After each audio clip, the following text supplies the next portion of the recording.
nipa bi atumi abɔ me ho pɔ enam se me amasem na meka enye obi asem na meka me amasem ameka dia maye me mbo obidi dia me amaye a me hu se emboa me na mase kwa ko se mu no enipa bi so afa ho tan a mpese wo mo de me kla etu baby foforo na nka sen ya wu a me behia wo ya me afa so ema metia no ma me da wase nhira nkomo yankopon na yankopon won hia no ntonko de no mbie wadwini mu na program ye nyese ye kasa keke ye kasa twakra ama Kristo because embre we ye mbra o se ye di nam ye ni akukudro ne ne den e kasa kire nipa na ye twe akra e de ma Kristo asama mi ke bia ye obi dia wayo mia me dia maye mia matete nkola 168 e wo Ghana anoma se kwan bem se me fo momla won beba betumi aba won beba betumi aba maintain yo me biase a se me kama se no na so for bi so asore se obese masema America mimbo obiade on dia me amaye boni a miko nante mi bu ko fofo baby a miko ya makwakọ famu a mehu sa dia ne yade betumi abo amekra na mafiri mu na nam so ye kume ba ene me yira amene nete no entumi mba se ni bejian ma bobidin dabi yo bi di ehia di yes inipa matwe won akọ se yemu no ebia na nnu bi tie kuma se FM ebia na nnu bi so tumi hwe Royal TV na won sofo na oba ya ade no endo di na TV so de oye ni na no klo ne obaka je nnu se en ye won so bi so ye bia emfiri yame na ye guso twa akra ma Kristo na wo sofo osimu san se me kama sem na obesa o mutata me kume totwen ukumi nda o chen yame kumbiom. There is time to raise up to do something for Christ. Say embre we ye bre tu ye say tu sorry na ye kasare di nam ye ne kukudro e kasa che nipa no hu se obi ekọ baby na se ukọ na se dia Dominic maye no sa nyoma ni bi ko so a so nyoma no sa so for no e fake asori bi abekọ wo Ghana hanom asori bi abekọ wo Ghana na sa asori na obekọ no ye mfo yanko asem nchew na ye nchew Kristo hu asem no jai infri yankopo Nyame bu san se wote asore na wo ye san nema we nyina na wo asore mpanimfo ma wo asore mpanimfo pa na pani o mpa be mfi be pani o ebi mu wo 60 70 ebi mu wo 55 na ade na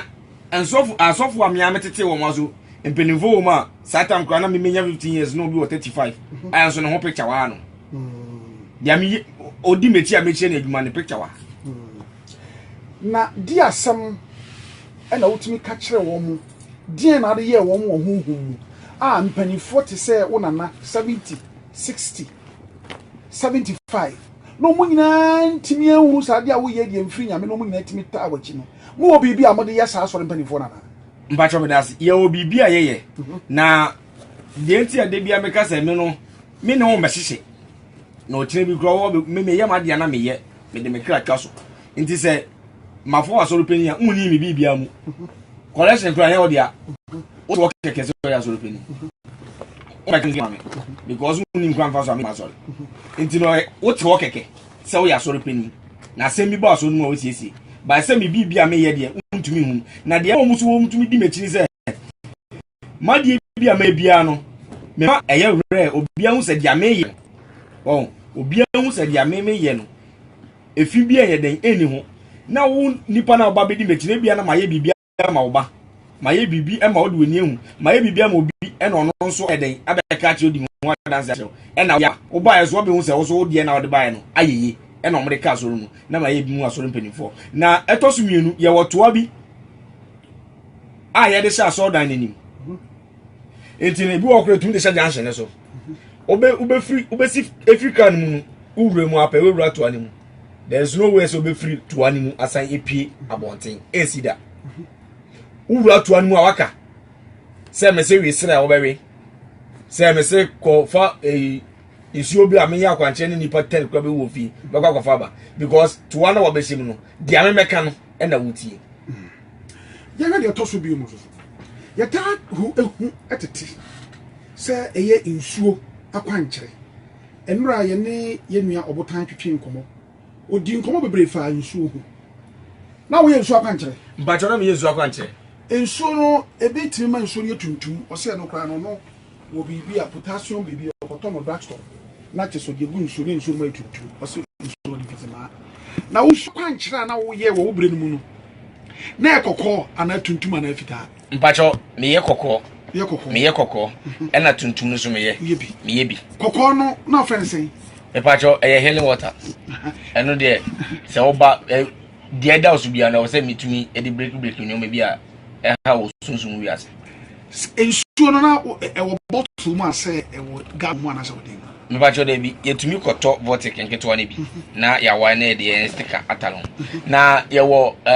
penin bi wo membo din ye penin bi wo man mu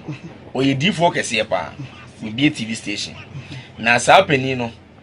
o tumi buwa yen e ma ye oil ene nsuo ho akwankyere pa ye ofoda water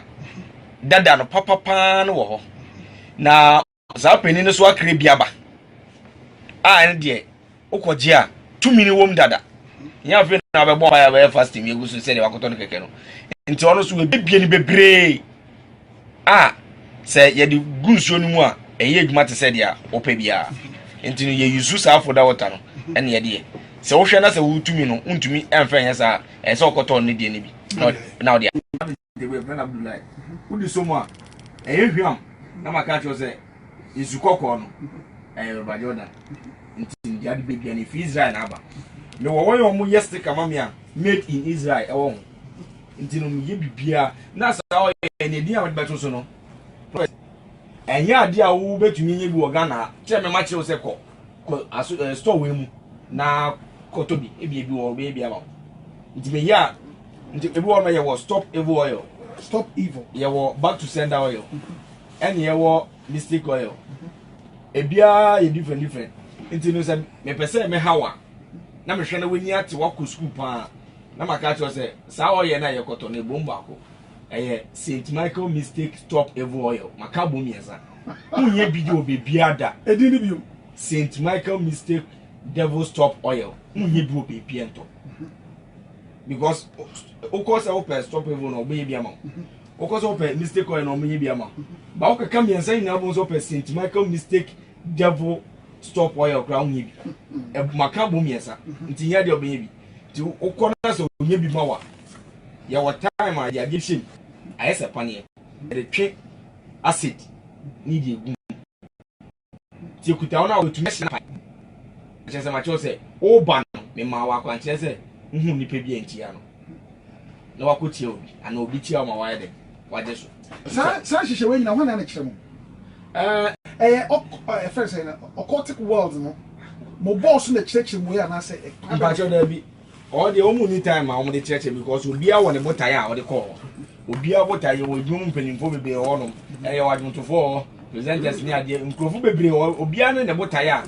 ode akọ hono nti ya de obi nya tan kra de church we so sadie we madam so for no ye bi na ono no ade a wa ya ache timi wo ade a metumi di meni ye den ehwe na me pese me ye dia ese wo de na wa ya den wa ye no nti me de bia me kwa mete wono ma e na me dwen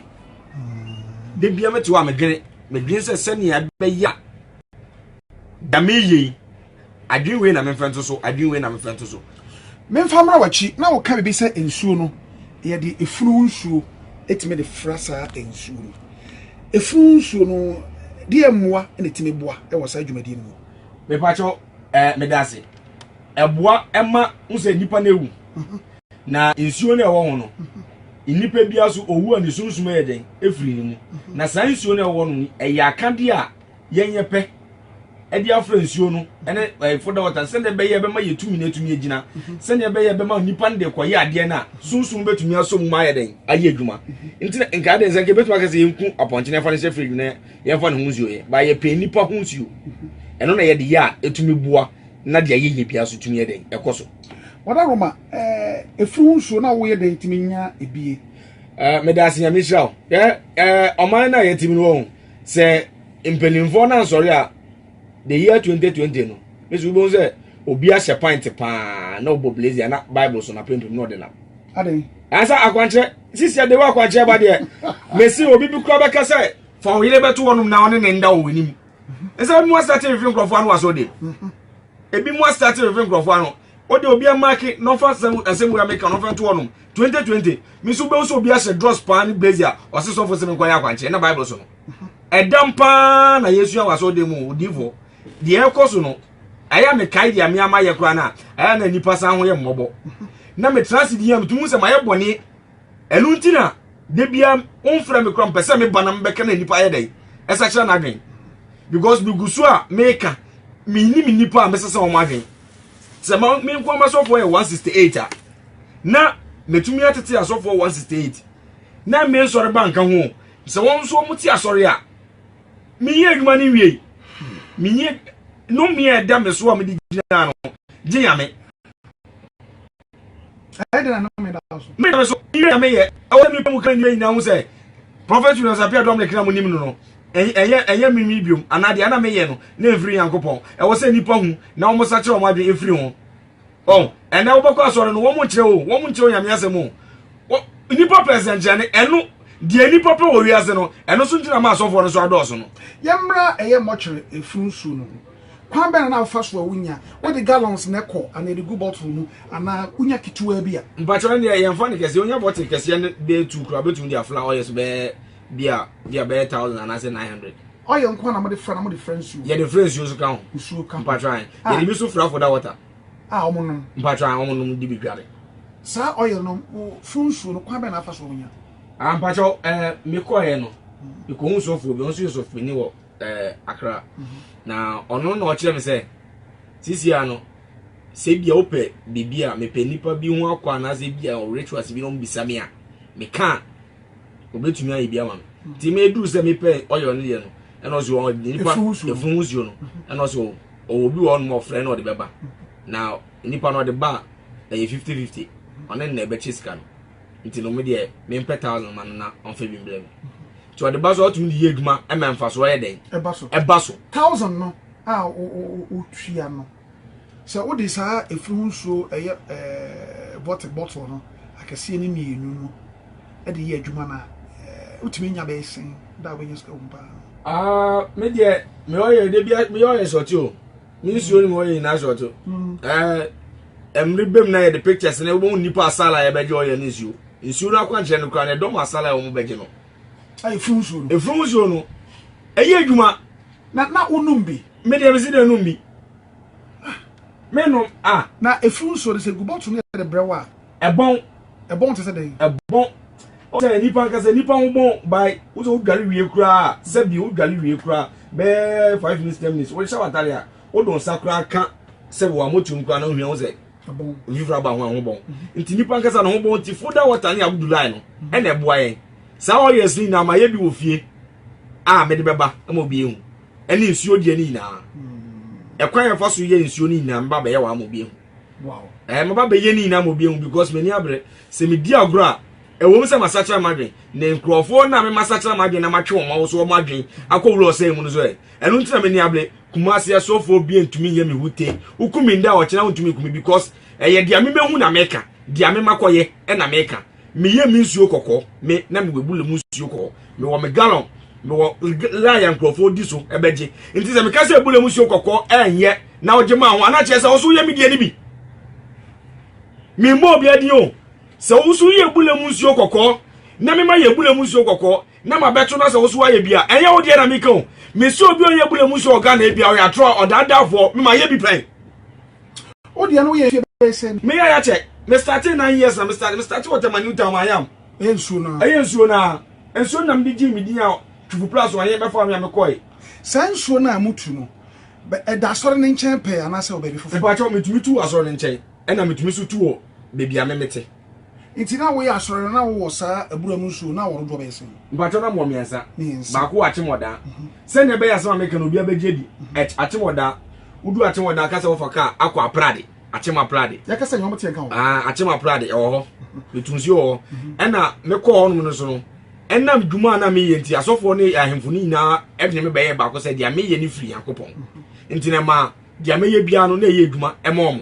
because obi won mo oba ne gidie ni se so hu ape no beto no na Kristo so se shira kan nipa ho hu na wa den waje di enti waje di obi wo kro bakra mfa se kan na wato no wo mo se wa ben